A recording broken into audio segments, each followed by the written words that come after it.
زوبی T V کے معزز دوستوں، میرا نام ہے فیضان زبیر اور تمام دیکھنے اور سننے والوں کو میری طرف سے السلام علیکم۔ حضرت ابو بکر رضی اللہ تعالی عنہ کے لقب صدیق کے بارے میں کہا جاتا ہے کہ چونکہ آپ ہمیشہ سچ بولا کرتے تھے اور حضور سرکار دو عالم صلی اللہ علیہ وآلہ وسلم کی ہر خبر پر تصدیق کرنے میں سبقت فرماتے تھے، اس لیے آپ کو صدیق کے لقب سے پکارا گیا۔ سیرت ابن حشام اور دیگر کتب میں آپ رضی اللہ تعالی عنہ کے اس لقب کے بارے میں تحریر ہے کہ آپ رضی اللہ تعالی عنہ نے واقع معراج کی سب سے پہلے تصدیق کی، چنانچہ حضور اکرم صلی اللہ علیہ وآلہ وسلم نے آپ کو صدیق کے لقب سے نوازا۔ اس زمن میں حضرت ام ہانی رضی اللہ تعالی عنہا، جو کہ جناب ابو طالب کی صاحبزادی ہیں، بیان فرماتی ہیں کہ جس رات حضور نبی کریم صلی اللہ علیہ وآلہ وسلم کو معراج مبارک ہوئی، اس رات آپ صلی اللہ علیہ وآلہ وسلم میرے ہی گھر میں تھے اور میرے ہی گھر میں آرام فرما رہے تھے۔ آپ صلی اللہ علیہ وآلہ وسلم نے نماز عشاء پڑھی، اس کے بعد آرام فرمایا اور ہم بھی سو گئے۔ جب فجر سے پہلے کا وقت تھا، حضور علیہ الصلاۃ والسلام نے ہمیں جگایا اور نماز پڑھنے کے بعد ارشاد فرمایا، اے ام ہانی رضی اللہ تعالی عنہا، آج رات مجھے بیت المقدس لے جایا گیا اور وہاں سے آسمانوں پر پہنچایا گیا، پھر صبح سے پہلے واپس بھی لایا گیا۔ حضرت ام ہانی رضی اللہ تعالی عنہا مزید فرماتی ہیں کہ پھر حضور علیہ الصلاۃ والسلام کھڑے ہو گئے تاکہ باہر تشریف لے جائیں، تو میں نے آپ صلی اللہ علیہ وآلہ وسلم کی چادر کا کنارہ پکڑ لیا اور عرض کی، یا رسول اللہ صلی اللہ علیہ وآلہ وسلم، میرے ماں باپ آپ پر قربان ہوں، یہ بات لوگوں کے سامنے بیان نہ فرمائیے گا، وہ یقین نہیں کریں گے اور آپ کو جھٹلائیں گے اور تکلیف دیں گے۔ حضور علیہ الصلاۃ والسلام نے فرمایا، اللہ کی قسم میں تو ضرور بیان کروں گا۔ چنانچہ جب سورج طلوع ہوا تو آپ صلی اللہ علیہ وآلہ وسلم صبح سویرے ہی گھر سے نکل پڑے۔ میں نے اپنی ایک حبشی لونڈی سے کہا کہ حضور علیہ الصلاۃ والسلام کے پیچھے جا تاکہ تو سن سکے کہ آپ صلی اللہ علیہ وآلہ وسلم لوگوں سے کیا فرماتے ہیں اور آپ صلی اللہ علیہ وآلہ وسلم کو لوگ اس بات کا کیا جواب دیتے ہیں۔ اس واقعے کے بارے میں حضرت ابن عباس رضی اللہ تعالی عنہ فرماتے ہیں کہ جب نبی کریم صلی اللہ علیہ وآلہ وسلم مسجد حرام میں تشریف لے آئے اور بیٹھ گئے، کیونکہ قریش کی طرف سے تکذیب اور کم ظرفوں کے مذاق کا خدشہ تھا، حضور علیہ الصلاۃ والسلام وہاں تشریف فرما تھے کہ ابو جہل آیا اور تنزیہ انداز میں آپ صلی اللہ علیہ وآلہ وسلم کے سامنے بیٹھ گیا اور مذاق کے لہجے میں کہنے لگا، اے محمد صلی اللہ علیہ وآلہ وسلم، کوئی نئی چیز ظاہر ہوئی ہے اور عجیب و غریب معنی سے کوئی حقیقت حاصل ہوئی ہے۔ حضور علیہ الصلاۃ والسلام نے فرمایا، ہاں، آج میں نے ایک ایسا سفر کیا ہے جو کسی نے نہیں کیا اور ایسی خبر لایا ہوں کہ آج تک کوئی نہیں لایا۔ ابو جہل کہنے لگا، کہاں تک کا سفر ہے؟ حضور علیہ الصلاۃ والسلام نے فرمایا، بیت المقدس، اور پھر وہاں سے آسمانوں کے طبقات تک لے گیا۔ اس نے کہا، آج رات گئے اور صبح کو مکے میں تھے؟ آپ صلی اللہ علیہ وآلہ وسلم نے فرمایا، ہاں۔ کہنے لگا، ایسی بات کو قوم کے سامنے بیان فرمائیں گے؟ ارشاد فرمایا، ہاں۔ چنانچہ یہ بات سنتے ہی ابو جہل چیخ کر اٹھا اور زور زور سے کہنے لگا، اے گروہ بنی کعب، اے گروہ بنی لوی، ادھر آؤ۔ جب لوگ اس کے ارد گرد اکٹھے ہو گئے تو وہ حضور سرکار دو عالم صلی اللہ علیہ وآلہ وسلم کی طرف متوجہ ہوا اور کہنے لگا، اے محمد صلی اللہ علیہ وآلہ وسلم، آپ نے جو کچھ مجھ سے فرمایا ہے ان لوگوں کے سامنے بھی فرمائے۔ چنانچہ حضور علیہ الصلاۃ والسلام نے فرمایا، رات مجھے بیت المقدس لے گئے، پھر وہاں سے آسمان پر لے گئے۔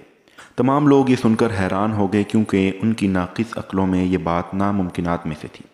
حضور علیہ الصلاۃ والسلام سے مروی ہے کہ جب بیت المقدس سے جبرائیل علیہ السلام ایک سحر جو مکہ مکرمہ کے قریب ہے پہنچے تو آپ صلی اللہ علیہ وآلہ وسلم نے حضرت جبرائیل علیہ السلام سے فرمایا کہ معراج کے واقعے کی میری تصدیق کون کرے گا اور میری یہ بات کون تسلیم کرے گا؟ حضرت جبرائیل علیہ السلام نے فرمایا، پرواہ مت کیجیے، اگر یہ تصدیق نہ کریں گے تو آپ کی تصدیق سب سے پہلے حضرت ابو بکر رضی اللہ تعالی عنہ کریں گے۔ ابو جہل اور دیگر لوگوں نے جب حضور علیہ الصلاۃ والسلام کی زبان اطہر سے معراج کی بات سنی تو بہت ہی زیادہ حیرانی میں کھو گئے۔ ابو جہل کے ہاتھ میں تو گویا کوئی بات آ گئی اور وہ بڑا خوش تھا کہ اس واقعے کی تصدیق تو کوئی بھی نہیں کرے گا، کیونکہ بظاہر تو ایسا ممکن ہی نہیں ہے۔ اسے یہ علم تھا کہ حضور سرکار دو عالم صلی اللہ علیہ وآلہ وسلم کے قریبی ساتھیوں میں حضرت ابو بکر صدیق رضی اللہ تعالی عنہ زیادہ قریب ہے، لہذا کیوں نہ سب سے پہلے ان کو یہ عجیب بات بتائی جائے تاکہ وہ بھی سن کر تعجب کا اظہار کریں اور اسے ناممکنات میں شمار کریں، اس سے شاید قریش کو کچھ فائدہ مل جائے۔ چنانچہ یہ سوچ لے کر ابو جہل منافقین کی ایک جماعت کے ساتھ حضرت ابو بکر صدیق رضی اللہ تعالی عنہ کے پاس آیا اور کہنے لگا، آپ اپنے ساتھی کے پاس جائیے تاکہ آپ کو معلوم ہو کہ وہ کیا کہتے ہیں۔ حضرت ابو بکر صدیق رضی اللہ تعالی عنہ نے اس سے پوچھا کہ حضور علیہ الصلاۃ والسلام کیا ارشاد فرماتے ہیں؟ ابو جہل نے کہا کہ وہ کہتے ہیں کہ رات مجھے بیت المقدس میں لے جایا گیا، حالانکہ رات کو وہ قوم میں تھے۔ حضرت ابو بکر صدیق رضی اللہ تعالی عنہ نے پوچھا کیا یہ بات آپ علیہ الصلاۃ والسلام نے فرمائی ہے؟ ابو جہل نے کہا ہاں۔ یہ سن کر حضرت ابو بکر صدیق رضی اللہ تعالی عنہ فوری بولے کوئی حیرانی کی بات نہیں، میں آپ صلی اللہ علیہ وآلہ وسلم کی آسمانی خبروں کی تصدیق کرتا ہوں۔